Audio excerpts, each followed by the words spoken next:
Students, आज इस video में हम डिस्कस करने वाले हैं कुछ न्यूमेरिकल्स और जो कि आपके एनसीईआरटी टेक्स्ट के हैं। उन न्यूमेरिकल्स को हम step by step I will try to make it very easy. फिर भी अगर आपको कोई डाउट रहता है तो आप उसे पूछ लीजिएगा, अपनी क्वेरीज को आप कमेंट सेक्शन में डाल दीजिएगा।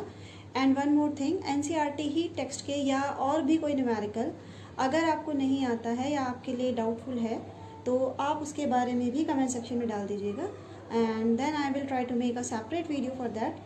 Okay, now let us start the numericals. Question number 2.6 of your NCERT text.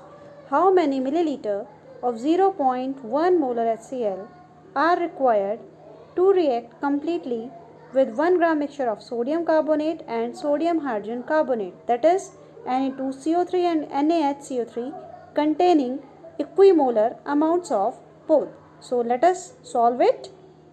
Students, अब इस क्वेश्चन में सबसे पहले आपको ये जानना बहुत जरूरी है कि क्वेश्चन पढ़ने के बाद आप क्या ये समझ पाते हैं कि किन वेरिएबल्स की वैल्यू गिवन है और किन वेरिएबल्स को आपको फाइंड आउट करना है। तो जैसा मैं आपसे पहले भी कई बार बता चुकी हूँ कि अगर आप इन चीजों को आइडेंटिफाई कर लेते हैं तो आपके लिए क्वेश्चन को सॉल्व करना बहुत ही ईजी हो जाता है। तो इस क्वेश्चन में आपको क्या गिवन है? इस क्वेश्चन में आपको गिवन है कि आपके पास क्या है, आपके पास 1 ग्राम मिक्सचर है। You have given as 1 gram mixture of sodium carbonate and sodium hydrogen carbonate. अब अगर ये मिक्सचर गिवन है और साथ में आपको क्या कहा है, how many millilitres of 0.1 molar HCl are required, यानी 0.1 मोलर, दैट इज आपको क्या दे दिया, आपको यहाँ पर molarity that is capital M की वैल्यू आपको प्रोवाइड कर दिया, that is 0.1 molar. And how many millilitre मतलब आपको क्या वॉल्यूम निकालनी है, बट जो आपको वॉल्यूम निकालनी है वो आपको लीटर में ना निकाल करके मिलीलीटर में फाइंड आउट करनी है। अब आप अगर स्टेटमेंट पढ़ेंगे तो स्टेटमेंट से आपको एक बात और क्लियर हो जाती है, containing equimolar amounts of the two, that is equimolar का मतलब होता है कि दोनों कौन, सोडियम कार्बोनेट और सोडियम हाइड्रोजन कार्बोनेट, यानी इन दोनों के जो नंबर ऑफ मोल्स हैं वो आपको इक्वल गिवन है। दैट इज अगर मैं इसको 1 कंपोनेंट मान लेती हूँ और इसको अगर मैं 2 कंपोनेंट मान लेती हूँ तो आपको क्या गिवन है, N1 is equal to N2। तो ये तो हुई क्वेश्चन के स्टेटमेंट के अकॉर्डिंग गिवन वैल्यूज और जो हमसे पूछा हुआ है। अब ऑब्वियस ही बात है कि आपको मोलैरिटी गिवन है, वॉल्यूम आपसे पूछी हुई है, नंबर ऑफ मोल्स आपको इक्वल दिए हैं, तो ये तो क्लियर हो जाता है कि इस क्वेश्चन में फॉर्मूला कौन सा लगेगा। फॉर्मूला जो लगेगा वो आपका लगेगा मोलैरिटी का। मोलैरिटी इज इक्वल टू होता है N2 बाय में V, where V should be in litres. But volume आपको फाइंड आउट करनी है, मोलैरिटी गिवन है, तो आपके पास नंबर ऑफ मोल्स तो होने चाहिए।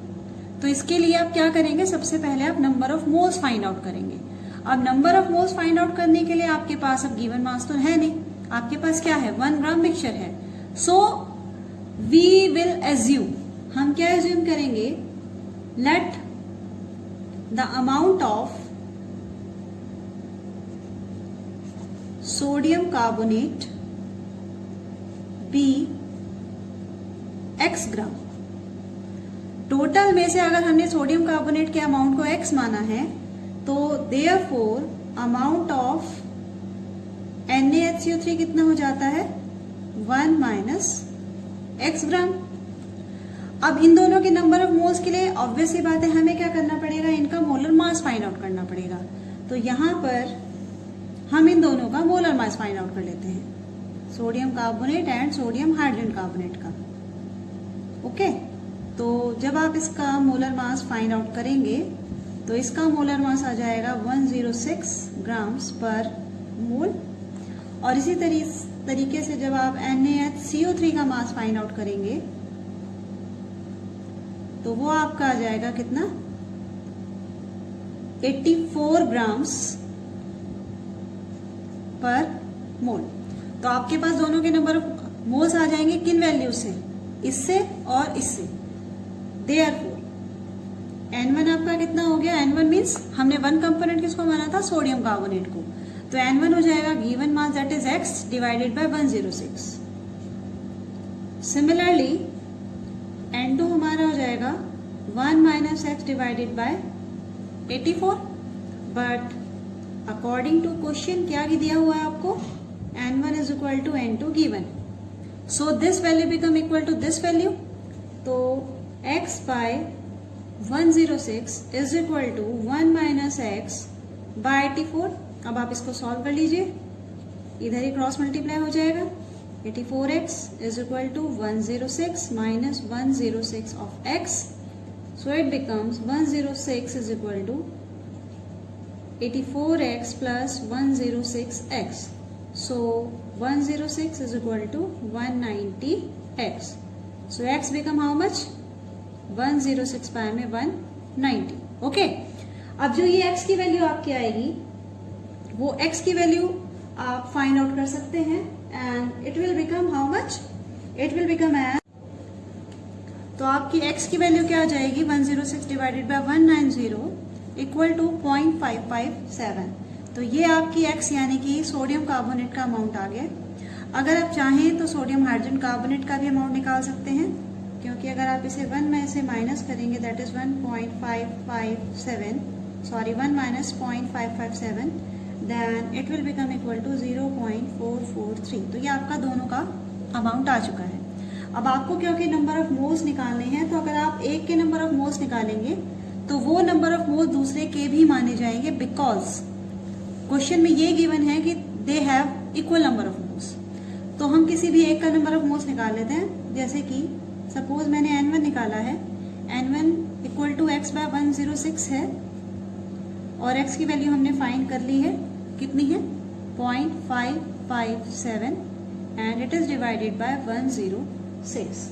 ओके, तो this value becomes equal to 0.00525। तो ये आपके n1 आ गए। अब n1 किसके इक्वल है, n2 के, यानी दोनों के नंबर ऑफ मोल्स आपके क्या है, सेम है। अब आपको फाइंड आउट क्या करना है, आपको फाइंड आउट करनी थी क्या, वॉल्यूम। लेकिन वॉल्यूम फाइंड आउट करने के लिए पहले आप टोटल नंबर ऑफ मोल्स निकालेंगे, और उसके लिए आपको ये पता होना चाहिए कि सोडियम कार्बोनेट और सोडियम हाइड्रोजन कार्बोनेट दोनों ही HCl यानी हाइड्रोक्लोरिक एसिड से किस तरह से रिएक्ट कर रहे हैं। तो उसके लिए हम उनकी केमिकल इक्वेशन के थ्रू जान सकते हैं। फॉर एग्जाम्पल, अगर मैं सोडियम हाइड्रोजन कार्बोनेट की रिएक्शन लिखती हूँ plus HCl, then it will give NaCl plus water and plus में CO2। तो इक्वेशन से क्लियर है कि इसका 1 मोल इसके 1 मोल के साथ ही रिएक्ट करेगा, दैट इज हमारे पास इसके मोल्स है 0.00525। तो देयरफॉर इसके मोल्स हम क्या यूज करेंगे, ये ही यूज करेंगे, दैट इज ये आपके हो जाएंगे कौन से, सोडियम हाइड्रोजन कार्बोनेट के। अब हम देखते हैं कि सोडियम कार्बोनेट जो है वो किस तरीके से रिएक्ट करता है, तो उसकी भी इक्वेशन लिख लेंगे, Na2CO3 प्लस HCl, ये भी प्रोडक्ट तो सेम बनाएगा, but we have to balance the equation. So अब इस इक्वेशन से हम क्या देखते हैं, इस इक्वेशन से हम ये देखते हैं कि जो इसका 1 मोल है, इसका 1 मोल किससे रिएक्ट करेगा, इसके 1 मोल रिएक्ट करेगा हाइड्रोक्लोरिक एसिड के 2 मोल से, यानी इसके 0.00525 मोल विल रिएक्ट विद, ये जो मोल आए हैं आपके यहाँ पर किसके आए हैं, ये आपके आए हैं HCl के। क्योंकि ये बात आप एक बार फिर से समझ लीजिए, हमने क्या निकाला है, हमने दोनों के number of moles find out कर लिए। अब इक्वेशन के according 1 mole of sodium hydrogen carbonate reacts with 1 mole of HCl। तो इसके अगर इतने मोल हैं तो वो HCl के इतने ही मोल के साथ रिएक्ट करेंगे। तो ये जो मोल हमारा आया है ये HCl का आया है एज पर sodium hydrogen carbonate. Likewise second equation में sodium carbonate is reacting with hydrochloric acid, और इक्वेशन के अकॉर्डिंग सोडियम कार्बोनेट का 1 मोल रिएक्ट करता है 2 मोल के साथ। तो सोडियम कार्बोनेट का इतना मोल किसके साथ, कितने HCl के साथ रिएक्ट करेगा, react with 0.00525 into 2 moles of HCl, which becomes equal to 0.0105 0। तो ये आपके HCl का एक मोल, तो ये आ गया, और एक HCl के मोल ये आ गए। अब हमें फाइंड आउट क्या करना पड़ेगा, अब हम निकालेंगे total number of moles of HCl। तो total number of moles of HCl क्या हो जाएगा, हम इन दोनों मोल्स को क्या कर देंगे, एड अप कर देंगे। तो 0.00525 plus 0.01050 and it will become equal to 0.01575 moles of HCl। अब आपके पास HCl के नंबर ऑफ मोल्स भी हैं और आपके पास यहाँ पर मोलैरिटी भी है HCl की। तो अब हम मोलैरिटी का फॉर्मूला यूज करके सिंपली हम क्या फाइंड आउट कर सकते हैं, हम वॉल्यूम फाइंड आउट कर सकते हैं।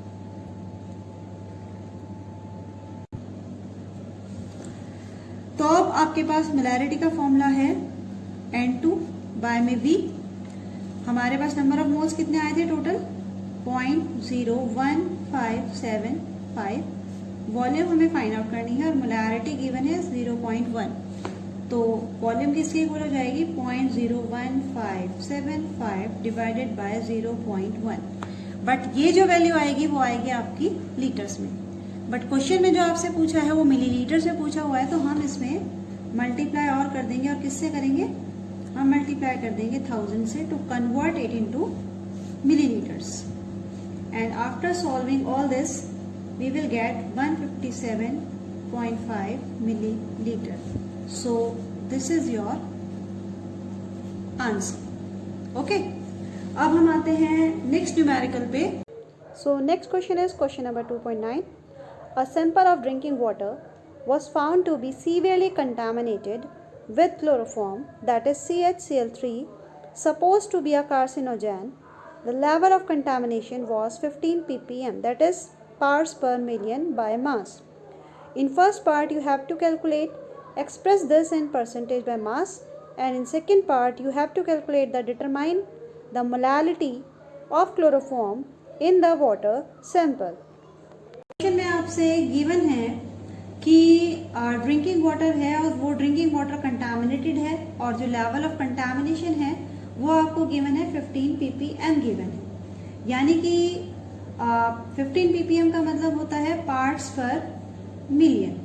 और आपको पहले पार्ट में तो इसे परसेंटेज में एक्सप्रेस करना है, परसेंटेज बाय मास में, और दूसरे पार्ट में आपको इसके लिए मोलैलिटी फाइंड आउट करनी है। तो अब हम इसे कैसे करें, ऑब्वियस सी बात है 15 ppm है, तो हमें जो अमाउंट गिवन है, हमें गिवन है कि जो एक क्लोरोफॉर्म है, क्लोरोफॉर्म प्रेजेंट इन 15 ppm। अब 15 ppm का पहले हम मतलब निकालेंगे, मतलब मीनिंग निकालेंगे कि 15 ppm का एग्जैक्टली मीनिंग क्या है। ओके, अब हम इसे एक्सटेंड कर लेते हैं।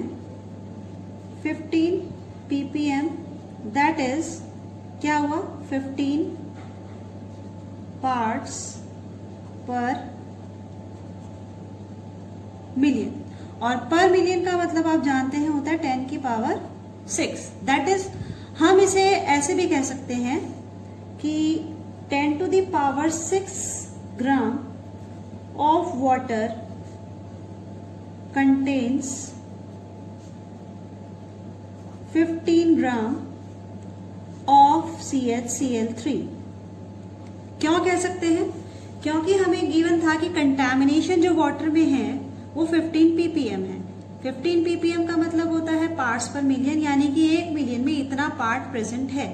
तो अगर मैं 10 to the power 6 को ग्राम में रिप्रेजेंट करती हूँ तो हम इसे ऐसे भी कह सकते हैं कि 10 to the power 6 gram of water में 15 gram of chloroform as a contamination present है। अब क्योंकि हमें इसे परसेंटेज बाय मास में एक्सप्रेस करना है तो वो बहुत इजी है। परसेंटेज बाय मास में एक्सप्रेस करने के लिए हम क्या करते हैं, जिसकी परसेंटेज हमें फाइंड आउट करनी होती है उसे हम क्या रखते हैं, न्यूमरेटर में रखते हैं, डिवाइडेड बाय टोटल। और टोटल हमारा कितना है, 10 to the power 6 है। और क्योंकि हमें परसेंटेज फाइंड आउट करनी है जब भी हमें परसेंटेज निकालनी होती है तो हम क्या करते हैं, मल्टीप्लाइड बाय 100। तो ये यहाँ से आपकी परसेंटेज बाय मास आ जाएगी। अब ये 10 टू द पावर 6 है, ये 100 है, अगर आप इसको कैंसिल करेंगे तो यहाँ कितनी पावर रह जाएंगी, 4 रह जाएगी। और ये 4 पावर को अगर आप ऊपर लेके जाते हैं तो वो माइनस में जाएगी, बट हम साइंटिफिक नोटेशन में लिखेंगे तो इसलिए हम इसे ऐसे लिखेंगे 1.5 और एक 0 यहाँ पर यूज हो जाएगी, तो 10 टू द पावर -3 आ जाएगी। ये आपकी आ गई परसेंटेज बाय मास। ओके, ये हमारा हो गया कौन सा पार्ट, ये हमने अपना कंप्लीट कर लिया है first part of the question. अब आते हैं हम अपने सेकंड पार्ट पे। सेकंड पार्ट पे हमसे पूछी है मोलैलिटी। तो सेम थिंग कि मोलैलिटी के लिए हमें पहले फॉर्मूला मालूम होना चाहिए। तो मोलैलिटी का फॉर्मूला आपको बताया हुआ क्या, number of moles of the solute by में mass of solvent, but it should be in KG. Okay, अब यहां भी हम क्या यूज करेंगे, हमारे पास परसेंटेज है। परसेंटेज का मतलब क्या है कि 100 ग्राम में इतना प्रेजेंट है। ओके, तो हम इसी से जो हमने यहाँ वैल्यू फाइंड आउट करी है, इसी से हम आगे प्रोसीड करेंगे। But before proceeding we have to find the molecular mass of chloroform. तो पहले हम क्लोरोफॉर्म का मास निकाल लेते हैं, विच विल बिकम 12 + 1 + 35.5 इंटू में 3। तो आप इस पूरे को जब सॉल्व करेंगे तो आपके पास 119.5 ग्राम पर मोल आ जाएगा। तो हमने क्लोरोफॉर्म का मास भी निकाला। इसकी जरूरत हमें क्यों थी, क्योंकि हमें नंबर ऑफ मोल्स निकालने हैं। अब नंबर ऑफ मोल्स का फॉर्मूला आप जानते हैं क्या होता है, गिवन मास बाय में मोलर मास। अब गिवन मास तो हम ये ले सकते हैं, तो मोलर मास तो हमें चाहिएगा। ओके, तो इससे हमारे नंबर ऑफ मोल्स आ जाएंगे। तो पहले हम नंबर ऑफ मोल्स निकाल लेते हैं। तो नंबर ऑफ मोल्स हमारे आ गए। अब हम ये मास क्यों लेंगे, क्योंकि यहाँ पर क्या है, ये परसेंटेज है। और परसेंटेज का मतलब क्या होता है, अगर आपको ये दिया हुआ है कि 1.5 into 10 to the power -3 percentage, तो दैट मीन्स कि 100 gram of water contains 1.5 into 10 to the power -3 gram of chloroform. ये मैं आपको लिख के बता देती हूँ जिससे आपको कोई भी कंफ्यूजन ना रहे। अगर ये है 1.5 into 10 to the power -3 percentage of chloroform, that is 100 gram of water contains 1.5 into 10 to the power -3 gram of chloroform. यानी कि ये जो मास है ये हम गिवन मास की जगह ले सकते हैं। ओके, तो हम पहले नंबर ऑफ मोल्स निकाल लेते हैं।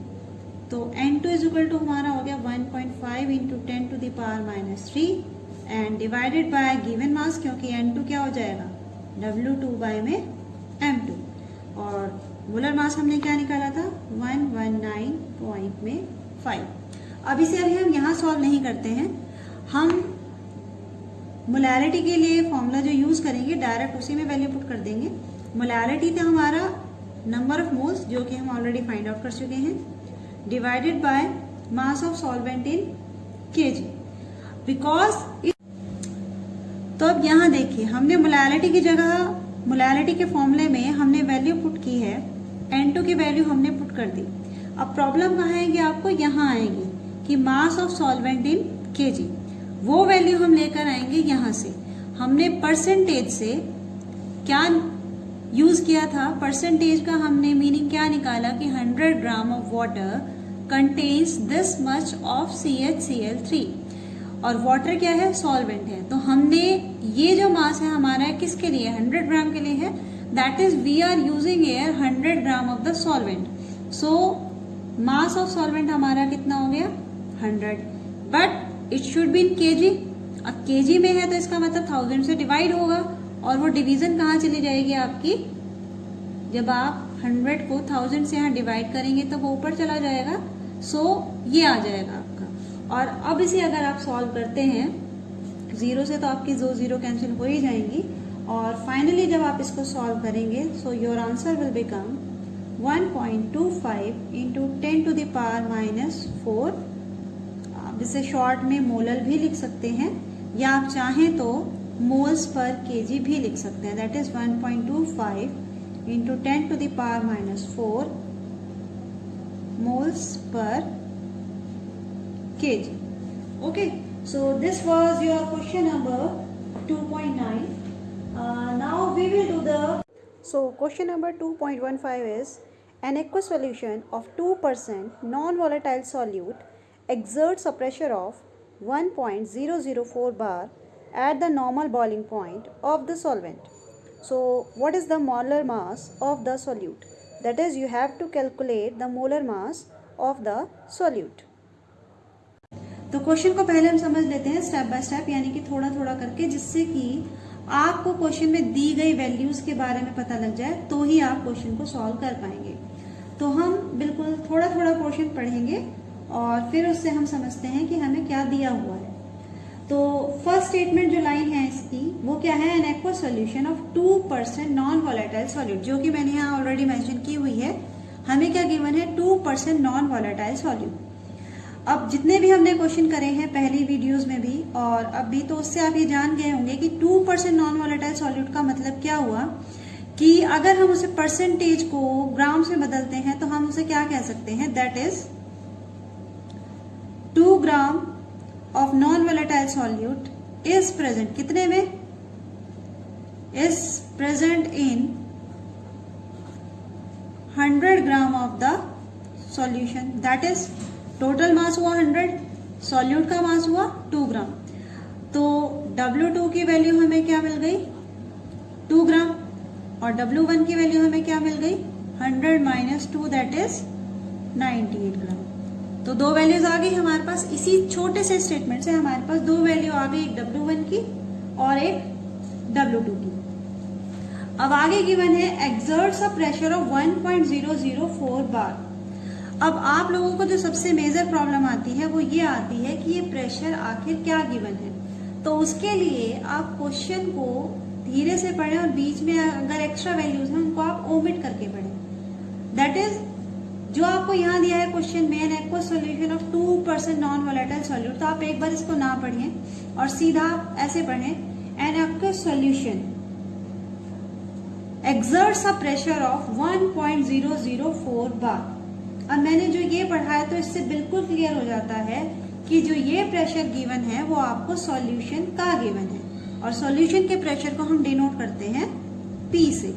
तो P हमारा हो गया 1.004 बार।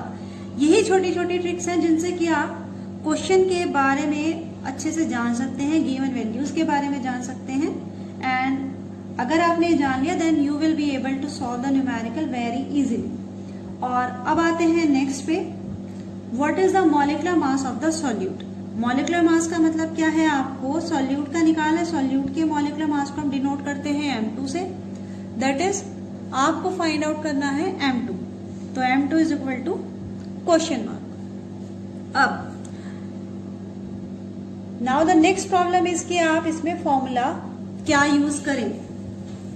आपको प्रेशर गिवन है, आपसे मोलर मास पूछा हुआ है, तो हम इससे फाइंड आउट ये कर सकते हैं, क्योंकि आपको ये भी क्वेश्चन में हिंट है नॉन वोलेटाइल सॉल्यूट, और ऐसे क्वेश्चंस में हम यूज करेंगे formula relative lowering of vapour pressure वाला।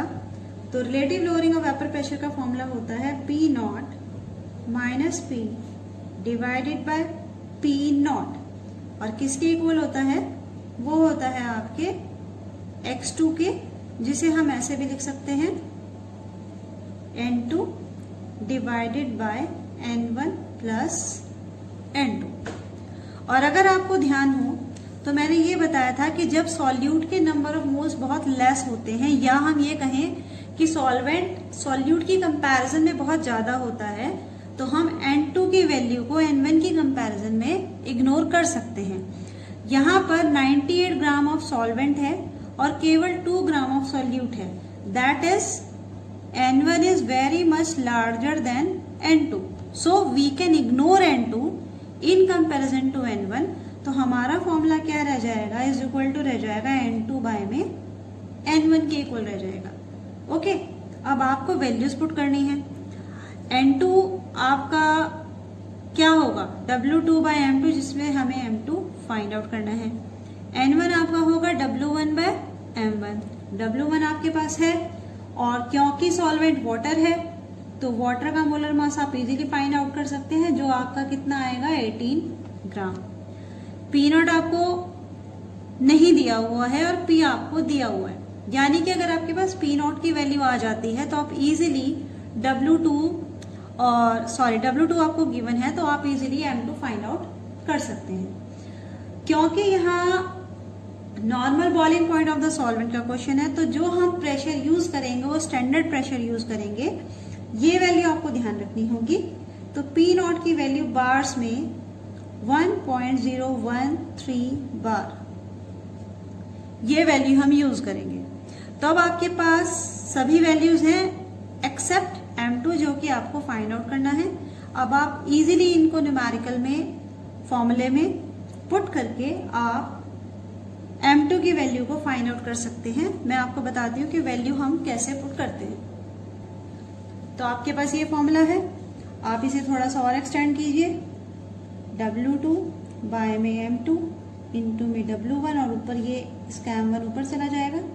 नाउ अब हमने यहाँ क्या देखा था, पी नॉट की वैल्यू कितनी है 1.013, तो हम वैल्यू पुट कर देते हैं 1.013 माइनस पी की वैल्यू आपको क्या गिवन है 1.004, सो 1.004 डिवाइडेड बाय 1.013। W2 आपके पास कितना है 2, M2 you have to find, M1 is 18 and W1 is how much 98। अब आप जब इसे सॉल्व करेंगे तो सॉल्व करने के बाद इन दोनों को माइनस करके आपका हो जाएगा 0.009, 1.013, 18 टू हो गया आपका 36, M2 इंटू में 98। M2 के टर्म्स में जब आप वैल्यू लिखेंगे, M2 इधर जाएगा क्रॉस मल्टीप्लाई होके, ये वैल्यू उधर जाएगी, यानी आप क्रॉस मल्टीप्लाई कर सकते हैं। So you will write it as M2 is equal to 36 by 98, ये वैल्यू उधर चली जाएगी 1.013 डिवाइडेड बाय 0.009 आपका कहाँ जाएगा, डिवीजन में आ जाएगा। और जब ये सारी कैलकुलेशन आप करेंगे तो finally you will get the answer as 41.35 grams per mole. Okay, so this was your question number 2.15. So, coming to question number 2.18, calculate the mass of a non-volatile solute whose molar mass is given as 40 gram per mole, which should be dissolved in 114 gram of octane to reduce its vapor pressure to 80%. अब ये question वैसे तो आपका बहुत easy है, but मैं केवल आपको एक स्टेटमेंट की वजह से क्वेश्चन करवा रही हूँ, क्योंकि यहाँ स्टेटमेंट में लास्ट में जो गिवन है to reduce its vapour pressure to 80%, जो कंफ्यूजन का पॉइंट होता है स्टूडेंट्स के लिए वो यही होता है। तो हम यहाँ भी क्वेश्चन को समझ लेते हैं। आपको क्या निकालना है, calculate the mass of a non volatile solute, और आपको मॉलिक्यूलर मास गिवन है, तो इससे क्या क्लियर हो जाता है कि आपको W2 क्या करना है, फाइंड आउट करना है, और M2 आपको गिवन है विच इज 40 ग्राम पर मोल। आगे क्या है, विच should B dissolved in 114 gram of octane, that is 114 gram of octane, यानी आपको क्या दे दिया W1, क्योंकि जिसमें डिसॉल्व किया गया है वो क्या होगा, सॉल्वेंट होगा।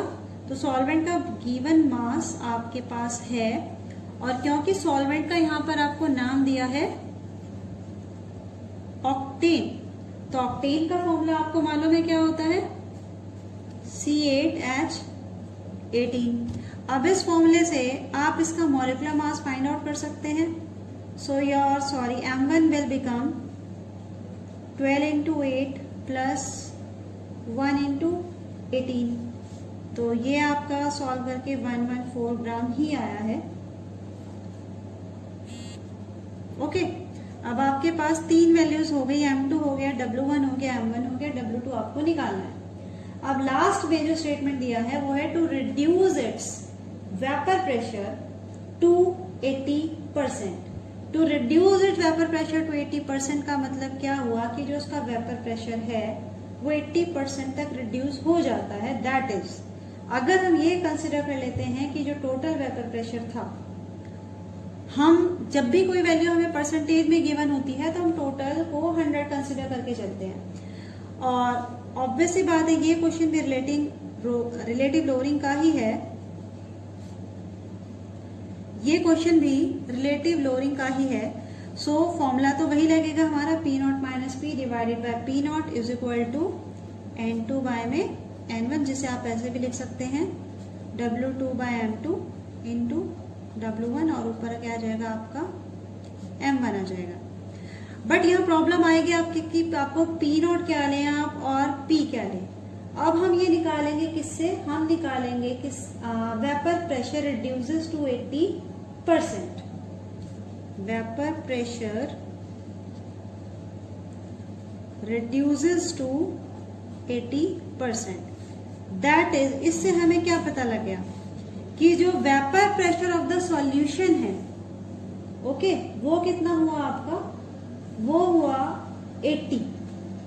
क्योंकि एक बार आप फिर से स्टेटमेंट को अगर देखते हैं तो क्वेश्चन में आपको दिया हुआ है कि which should be dissolve in 114 gram octane to reduce its vapour pressure to 80%। यानी डिजॉल्व करने के बाद जो वेपर प्रेशर आता है वो उस कंपोनेंट का जो वेपर प्रेशर होता है वो सॉल्यूशन में होता है, और सॉल्यूशन के वेपर प्रेशर को हम डिनोट करते हैं किससे, P से। तो ये जो 80 वैल्यू होगी वो किसकी मानी जाएगी, P की मानी जाएगी। So P will become equal to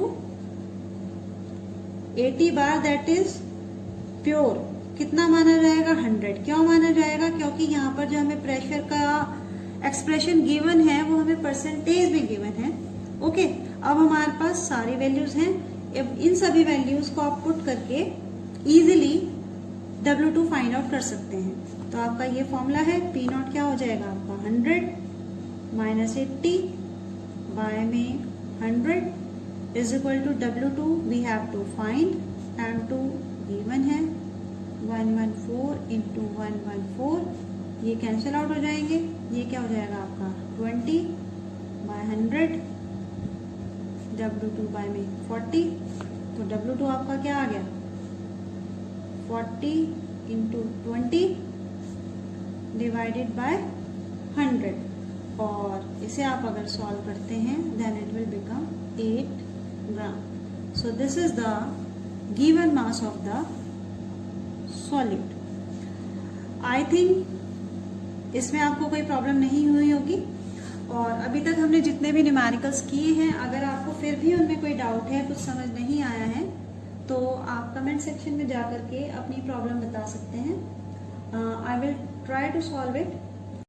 So coming to the last question of this video, that is question number 2.27. If the solubility product of cupric sulfide is 6 into 10 raised to the power minus 16, calculate the maximum molarity of cupric sulfide in aqueous solution. अब यहाँ मैंने cupric क्यों बोला है, क्योंकि cupric जो copper sulphide है उसमें कॉपर +2 ऑक्सीडेशन स्टेट में प्रेजेंट है और सल्फर की तो ऑक्सीडेशन स्टेट -2 है ही। और जब भी कॉपर अपनी +2 ऑक्सीडेशन स्टेट में होता है तो हम उसके लिए जो यूज करते हैं वो यूज करते हैं क्यूप्रिक। ओके, अब यहाँ पर एक टर्म यूज हुई है सॉलिबिलिटी प्रोडक्ट। तो सॉलिबिलिटी प्रोडक्ट जो आपका कंसेप्ट था वो 11th क्लास में था, और यहाँ मोलैरिटी हम जब भी फाइंड आउट कर पाएंगे अगर हमें सॉलिबिलिटी प्रोडक्ट के बारे में मालूम है। तो हम पहले ये समझ लेते हैं कि सॉलिबिलिटी प्रोडक्ट एग्जैक्टली होता क्या है या उसको हम निकालते कैसे हैं। तो सॉलिबिलिटी प्रोडक्ट के लिए हमें वही है, आयंस मैं ऑलरेडी लिख चुकी हूँ। इसके लिए आपको ऑब्वियसली आयंस मालूम होने चाहिए कि जो आपके पास पर्टिकुलर कंपोनेंट आपको दिया गया है उसमें कौन सा स्पीसीज कौन सी ऑक्सीडेशन स्टेट में प्रेजेंट है। तो सबसे पहले हमने इसको आयन में डिस्ट्रीब्यूट कर लिया, और जो हमारा सॉलिबिलिटी प्रोडक्ट होता है 11th के क्लास के according KSP solubility product constant जो होता है वो इक्वल होता है इन दोनों आयंस की कंसंट्रेशन का product, that is Cu2+ into में S2-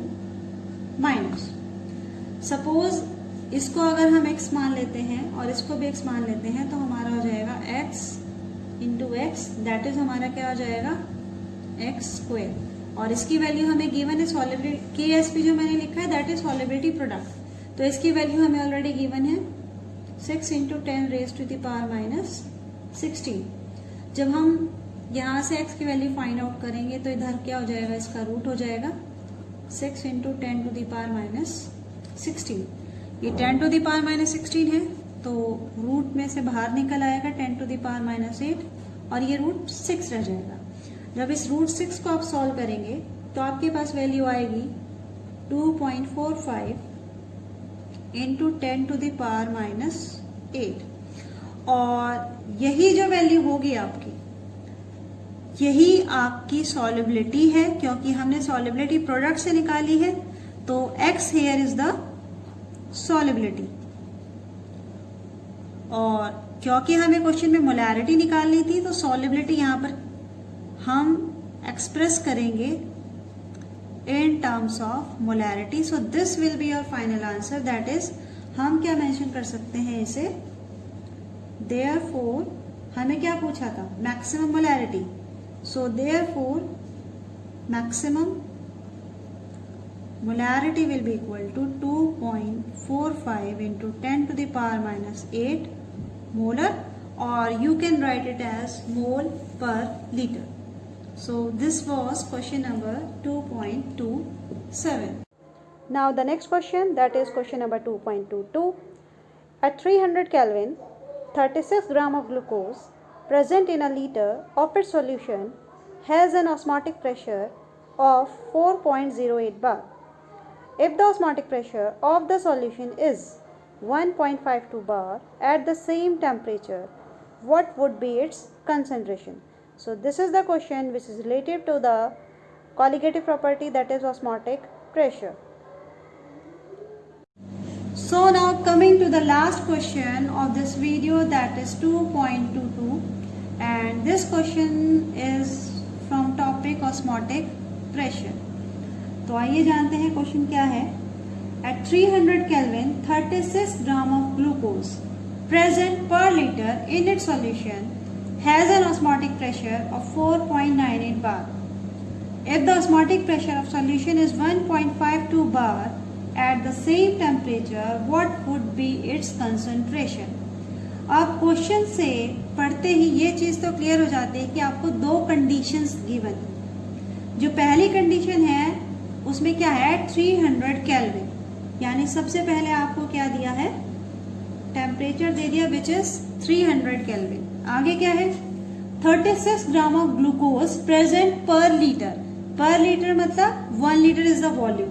सेकेंड वैल्यू आ गई आपके पास 36 ग्राम ऑफ ग्लूकोज। ग्लूकोज यहाँ पर एज अ सॉल्यूट प्रेजेंट है, यानी कि आपके पास W2 की वैल्यू आ गई 36 ग्राम।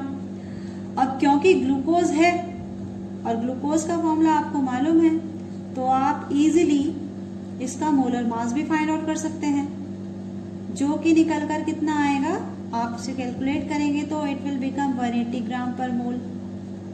तो आपके पास M2 भी आ गया। तो यहीं पर हमें 4 वैल्यू पता लगी। आगे दिया है has an osmotic pressure of, यानी कि ऑस्मोटिक प्रेशर भी गिवन है, जिसको हम डिनोट करते हैं पाई से, 4.98 बार।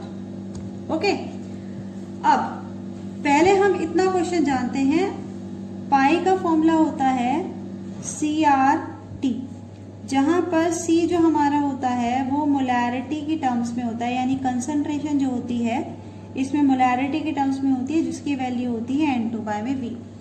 अब क्वेश्चन में जो वैल्यूज गिवन है और जो आपके पास फॉर्मूला है उसके हिसाब से देखिए आप, पाई आपके पास है, C नहीं है आपके पास, R गैस कांस्टेंट होता है जिसकी वैल्यू हमेशा कांस्टेंट ही रहती है और टेम्परेचर भी है, और C की वैल्यू N2/V है जिसमें से V हमारे पास है, और N2 की वैल्यू होती है W2/M2 और वो भी हमारे पास है। तो निकालना क्या है।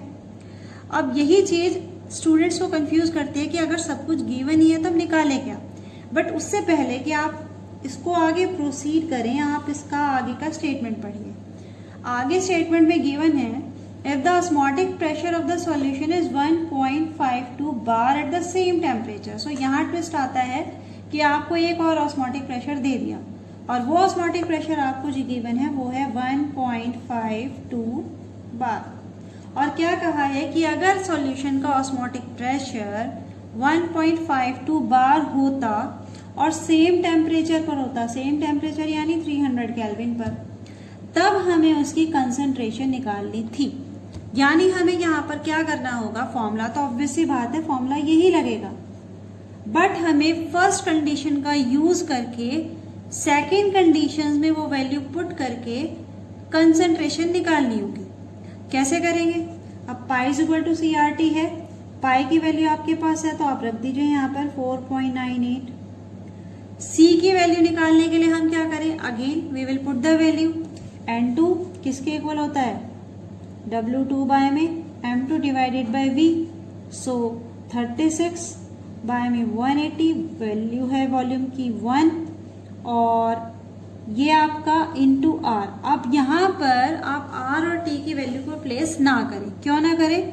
क्योंकि अगर आप सभी वैल्यू प्लेस कर देंगे तो कुछ आपका इसका मीनिंग ही नहीं बनेगा कि हम कर क्या रहे हैं, because we have to find the second concentration. तो हम R और T की वैल्यू यहाँ पुट नहीं करते, या आप ये मान लीजिए कि हम R की वैल्यू पुट नहीं करेंगे क्योंकि T भी दोनों में सेम है। अगर आप इसको सॉल्व करते हैं तो यहाँ तो आ जाएगा 0.2, RT 4.98। अब यहाँ से अगर आप RT निकालेंगे तो it will become 4.98 divided by 0.2, जो आपका सॉल्व करके कितना, so after dividing this value becomes 24.9, क्योंकि यहाँ पर 2.49 था, डिवाइडेड बाय 0.1, तो क्या आ जाएगा आपका 24.9। अब ये RT की वैल्यू हमने यहाँ प्लेस कर दी है क्योंकि हमें कंसंट्रेशन फाइंड आउट करनी है।